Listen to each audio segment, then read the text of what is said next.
Assalamualaikum warahmatullahi wabarakatuh. Jumpa kembali dengan Bu Salis di pelajaran IPA PJJ 3 dengan materi tekanan zat cair. Melanjutkan pertemuan sebelumnya, PJJ sebelumnya, yaitu tekanan zat padat. Hari ini kita akan belajar tekanan zat cair.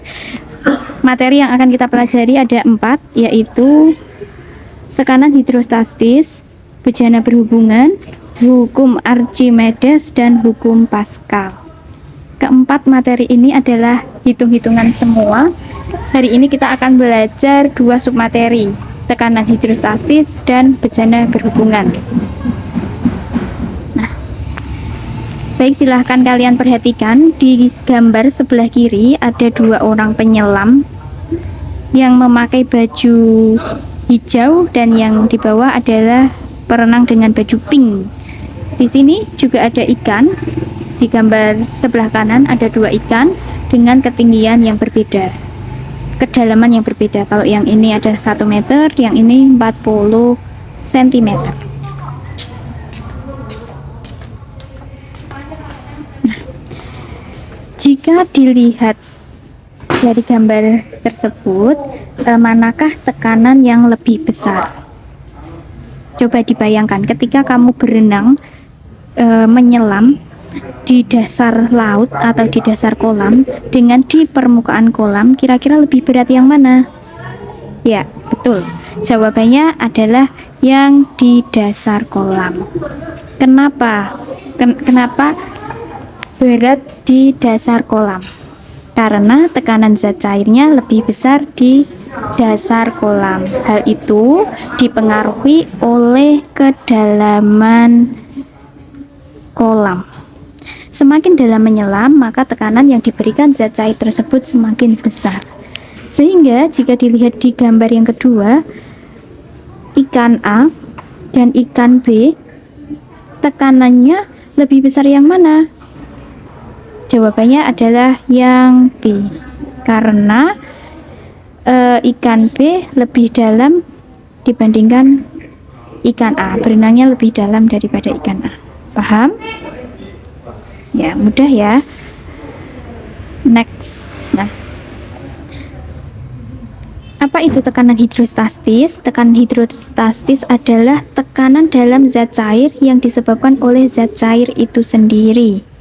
Faktor yang mempengaruhi, yang pertama ada kedalaman zat cair. Yang kedua, massa jenis zat cair. Nah, prinsip tekanan hidrostatis tadi, berdasarkan gambar tadi, semakin dalam zat cair maka tekanannya semakin besar. Sama halnya dengan massa jenis zat cair, semakin besar massa zat cair, semakin besar tekanan yang dihasilkan. Nah, lanjut, sekarang kita masuk ke rumus matematis tekanan hidrostatis. Tekanan kemarin disimbolkan dengan huruf P. P sama dengan rho GH. Ini dibacanya rho GH. Dengan rho adalah massa jenis, G percepatan gravitasi, dan H adalah tinggi. Atau bisa juga ditulis dengan P sama PH sama dengan rho GH. P di sini dengan PH itu sama. Kalau PH itu tekanan H, H-nya itu hidrostatis. PH sama dengan rho kali G kali H. Nah, H tadi apa? H adalah tinggi. Tinggi dihitung dari permukaan zat cair. Untuk lebih pahamnya, kita lihat di contoh soal. Seekor ikan berada pada bak air seperti pada gambar. Jika massa jenis air 1000 kilogram per meter per pangkat 3 dan percepatan gravitasi 10 Newton per kilogram, tekanan hidrostatis yang diterima ikan adalah, kita tulis, diketahui, ditanya, dan dijawab. diketahui dulu massa jenis air.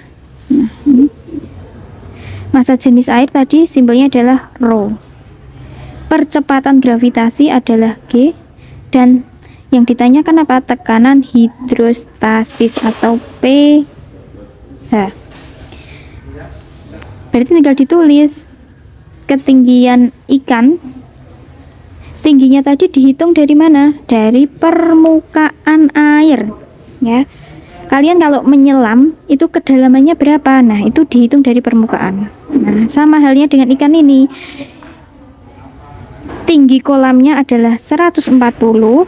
Nah, di sini diketahui 60. Berarti ikan berada di ketinggian berapa? 140 dikurangi 60. Jawabannya yaitu 80. Paham? H dihitung dari permukaan air. Berarti dari sini dihitungnya. Oke, berarti tinggal dimasukkan ke diketahui, berarti hanya ada 80 cm, dijadikan meter, dibagi 100. Nah, gimana caranya? 80 cm dijadikan meter, dibagi 100, berarti 1, 2.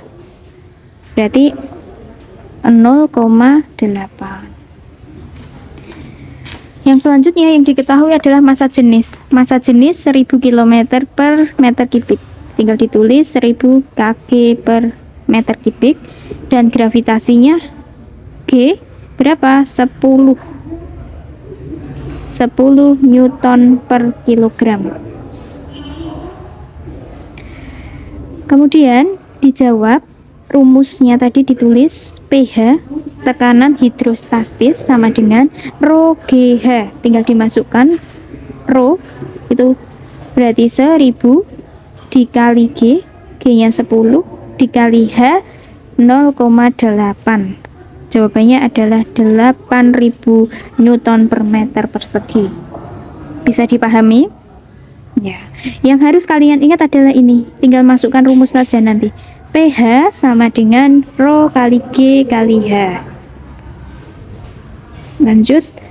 Nah, aplikasi dalam kehidupan sehari-hari tekanan hidrostatis itu diterapkan dalam pembangunan PLTA, pembangkit listrik tenaga air. Yang kedua, perancangan kapal selam. Kapal selam ini menghitung tekanan berdasarkan kedalaman kapal selam.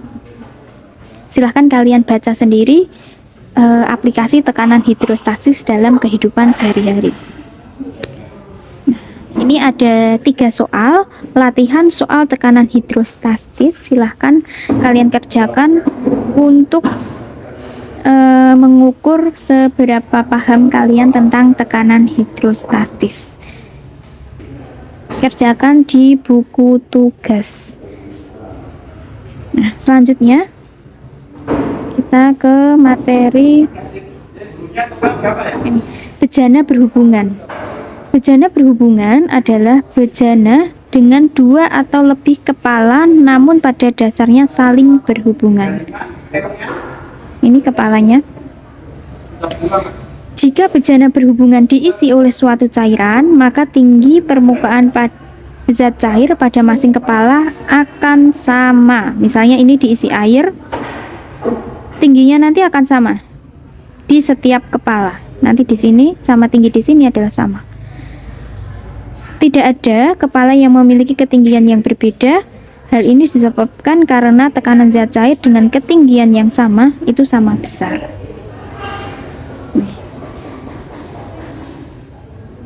Sebenarnya konsep bejana berhubungan itu sederhana. Seperti sifat air, di mana air akan berubah bentuk mengikuti wadahnya. Nah, jika kalian lihat ini gambarnya, tinggi setiap kepala akan sama jika diisi oleh zat cair. Ketika kita punya wadah berupa bejana yang saling berhubungan, ya ini sebuah bejana ya. Ini bejana, dan ini dihubungkan. Permukaannya akan merata di seluruh bagian bejana tersebut dengan ketinggian yang sama. Paham?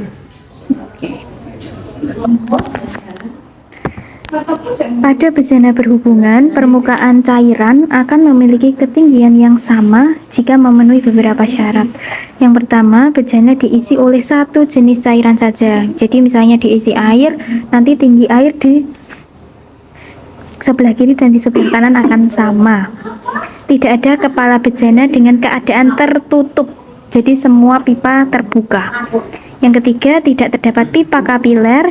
Yang keempat, bejana dalam keadaan diam, tidak bergerak. Lalu, jika bejana diisi oleh kedua cairan yang berbeda massa jenisnya, misalnya, jika suatu bejana itu diisi oleh air dan minyak, apakah yang akan terjadi? Lalu, jika bejana diisi oleh dua cairan yang berbeda massa jenisnya, misalnya diisi air dan minyak, atau air dengan cairan lain, apakah yang kira-kira terjadi, anak-anak? Yang terjadi adalah, jika bejana diisi oleh dua cairan yang berbeda massa jenisnya, kedua cairan tidak saling bercampur. Jadi misalnya, yang warna biru ini adalah air, yang warna kuning adalah minyak tanah. Kedua cairan itu tidak akan bercampur menjadi satu, tapi akan terpisah. Paham? Ya. Cairan dengan massa jenis yang lebih kecil akan lebih tinggi dibandingkan cairan yang memiliki massa jenis yang lebih besar. Nih.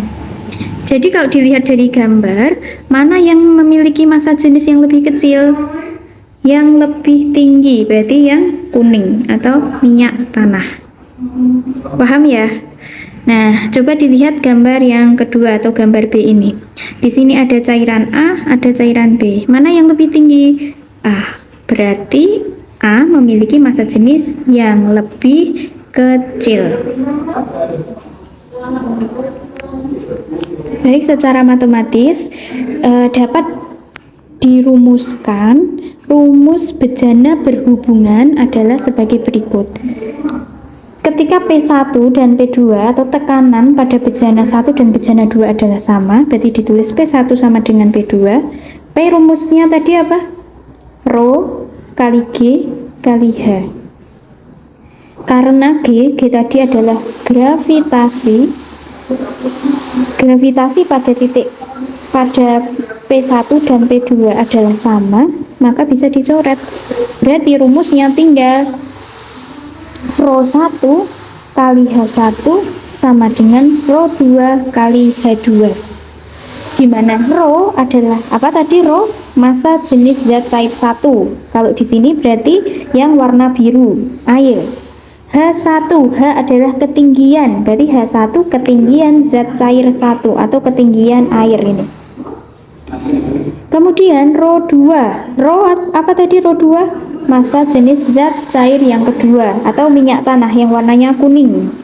Dan H2 adalah ketinggian zat cair 2. Ketinggian yang kedua ini adalah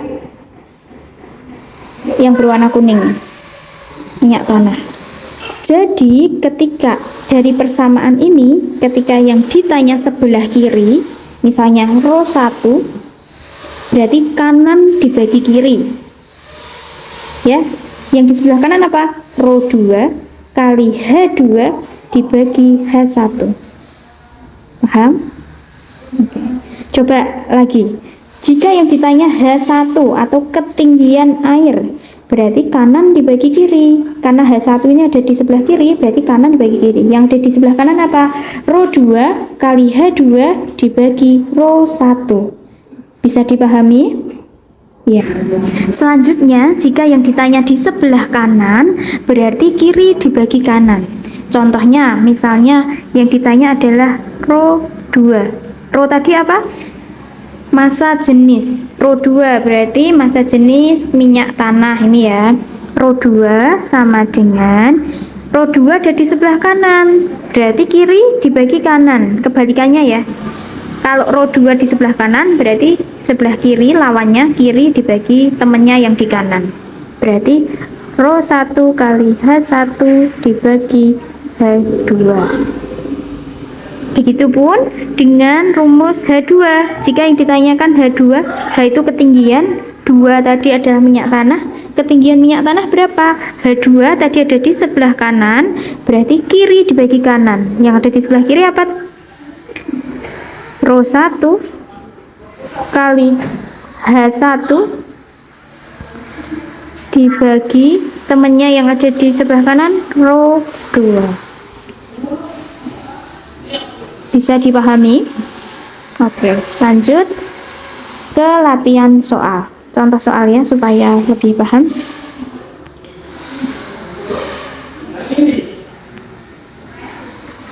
Pipa berbentuk U atau bejana berhubungan itu sering disebut dengan pipa U. Salah satu ujungnya diisi oleh minyak tanah. Ini ujungnya. Oke, ini diisi minyak tanah. Ujungnya yang lain diisi oleh air. Tinggi permukaan minyak adalah 10 cm ini. Berarti H2 atau H minyak tanah adalah 10 cm. Jika massa jenis minyak tadi apa? Rho. Tinggi minyak tadi, tinggi itu H2. Massa jenis minyak Rho 2. Massa jenis air, massa jenis itu Rho, air 1. Maka ketinggian air di tabung tersebut adalah, kita lihat tadi rumusnya adalah Rho 1 kali H1 sama dengan Rho 2 kali H2. Nah, sebelumnya kalian tulis dulu ya, jangan lupa diketahui, ditanya, dijawab. Diketahui tadi di soal H2, ini H2 10, kemudian Rho air ini 1, dan Rho minyak tanah 0,8. Kemudian dijawab, ditulis rumusnya ini, Rho 1 kali H1 sama dengan Rho 2 kali H2. Yang ditanya apa tadi? Maka ketinggian air berarti H. Air berarti 1. H1 ada di sebelah kiri. Berarti kalau nyari H1 sama dengan, karena H1 di sebelah kiri, berarti lawannya kanan dibagi kiri. Berarti Rho 2 dikali H2 dibagi Rho 1. Dibagi Rho 1. Berarti sama dengan, di sini maaf tempatnya nggak cukup ya, Rho 2, kalian lihat Rho 2 nya berapa? 0,8 dikali H2 nya adalah 10 dibagi Rho 1 nya 1. Jawabannya 0,8 dikali 10, 8. 8 bagi 1, 8. Jawabannya adalah 8, betul. Paham? Lanjut ke latihan soal bejana berhubungan. Ada 2 soal, silahkan coba kalian kerjakan secara mandiri. Tugas PJJ ketiga kali ini ada 2 latihan soal. Yang pertama tadi latihan soal tekanan hidrostatis, dan yang kedua latihan soal bejana berhubungan. Kedua latihan soal tersebut kalian kerjakan di buku tugas, kemudian difoto dan diupload ke link yang sudah Busalis kirim ke grup WhatsApp. Jika ada pertanyaan silahkan ditanyakan ke grup. Cukup sekian PJJ kita kali ini. Wassalamualaikum warahmatullahi wabarakatuh.